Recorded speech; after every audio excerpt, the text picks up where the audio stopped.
Só que eu vim aqui reclamar, aí mostrei pro rapaz, eu disse, como é que pode, meu amigo? Eu votei em mim mesmo. Ele disse, não, mas isso aqui é besteira, isso aqui a gente pode corrigir. Eu posso mudar.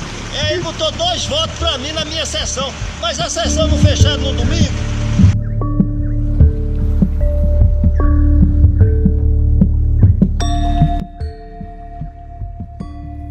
A história das eleições e do voto no Brasil pode ser pesquisada em muitos vídeos na internet.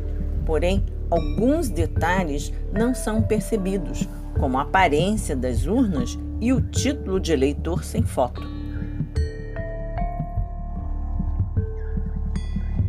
O primeiro voto aconteceu em 1532 e tudo foi decidido por poucos, chamados de os homens bons.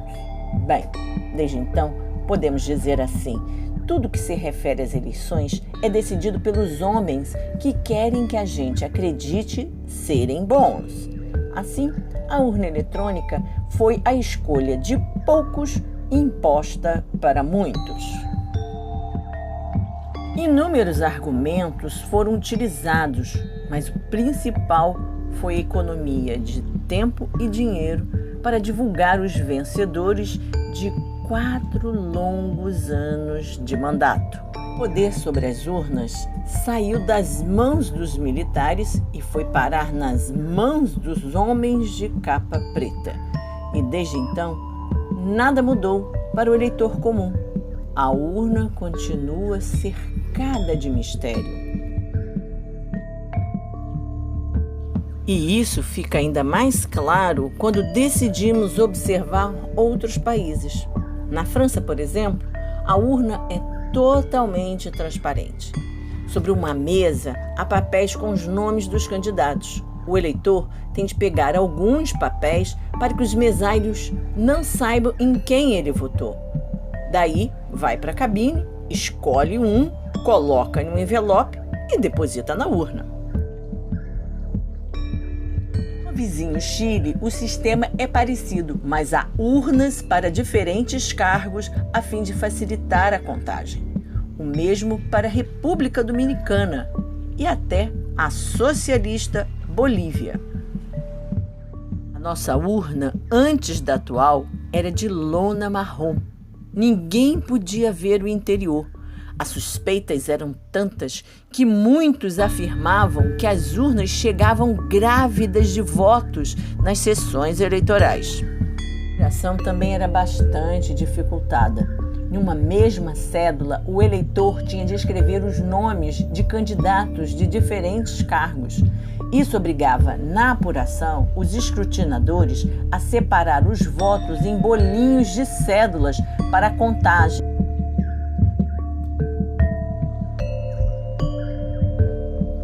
Começavam com os votos de presidente, depois de governador e, em seguida, para deputados e senadores. Nessa época, se o sistema chileno tivesse sido adotado, seria mais fácil, pois os votos já estariam em urnas separadas. Contudo, a ideia era acabar com a contagem manual, e foi assim que o papel sumiu e surgiu o voto virtual.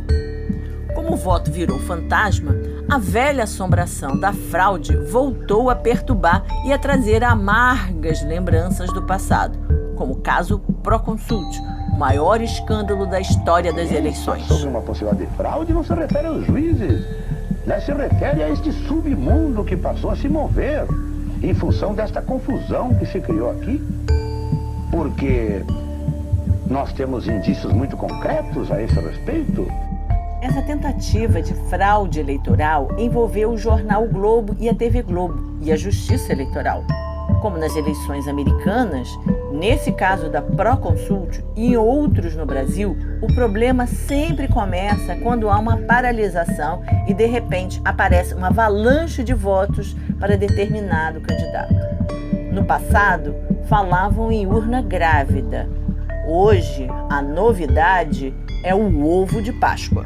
Que se você depende de um programa, um software, acontece o seguinte, passarinho. Esse software tem várias fórmulas de se alterar um resultado de software.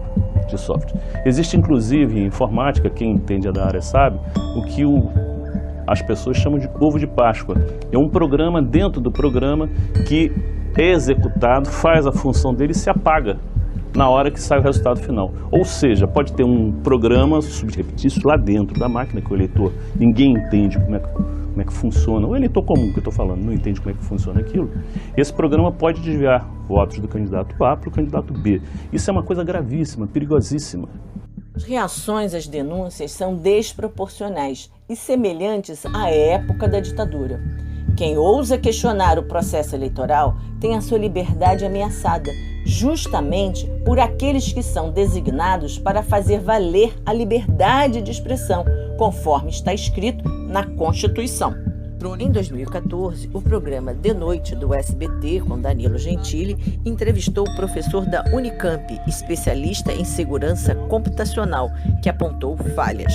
Segundo ele, é possível quebrar o sigilo do voto e ocorrerem fraudes. Conta que o problema está no compartilhamento de um único segredo por 500 mil de urnas, algo simples de resolver e que até os alunos dele poderiam fazer. Disse ainda que sem o voto impresso é impossível saber se ocorreu algum tipo de fraude. Mas é assim que funciona em todos os outros países. Então eu não entendo por que o Brasil necessariamente tem que ter eleições menos transparentes. Esses são mecanismos de transparência eleitoral. Então, para citar um exemplo recente, quando máquinas de votar, também de primeira geração, né, com apenas registro eletrônico dos votos na Índia, foram demonstradas vulneráveis, a Suprema Corte de lá determinou que, a partir das eleições desse ano, todos os equipamentos teriam que produzir registros físicos do voto. E no Brasil o entendimento é o contrário, é que qualquer registro físico do voto ameaça, por algum motivo, quanto mais transparente ficar, pior é aqui. A característica mais importante de qualquer sistema de votação é transparência, as características, né, são transparência e confiabilidade, onde o segundo é um pouco o resultado do primeiro, né? Então transparência talvez seja a característica mais importante. Então essa agilidade nem entra. É desejável, mas não adianta nada você ter apuração ou totalização muito rápida quando você não consegue ter um nível de confiança razoável no que você está somando, né, nos votos que você está somando. Danilo Aranha disse também que seus questionamentos foram mal recebidos pela Justiça Eleitoral, que qualificou suas considerações uma ameaça à democracia. Finalizando, o professor contou que em países mais desenvolvidos, a urna eletrônica foi rejeitada. Alguns exemplos. Na Alemanha tem um entendimento muito diferente e interessante, que eles chegaram a utilizar sistemas com essas mesmas características, mas um entendimento da Suprema Corte de lá é que um sistema de votação utilizado pela sociedade para eleger seus líderes não pode exigir conhecimento de especialista para uma auditoria. Porque assim, se você não precisa de conhecimento especializado para fazer auditoria, toda pessoa de fato é um fiscal, é um auditor, né? Então lá, o entendimento da Constituição, da Suprema Corte de lá, é que um sistema desse simplesmente é inconstitucional, não pode ser utilizado para eleições oficiais. Então, o que eu acho um entendimento muito interessante, porque eles tentam adotar algo que é diretamente observado ou auditado pela população. Então aqui há sempre uma concentração desses poderes de auditoria.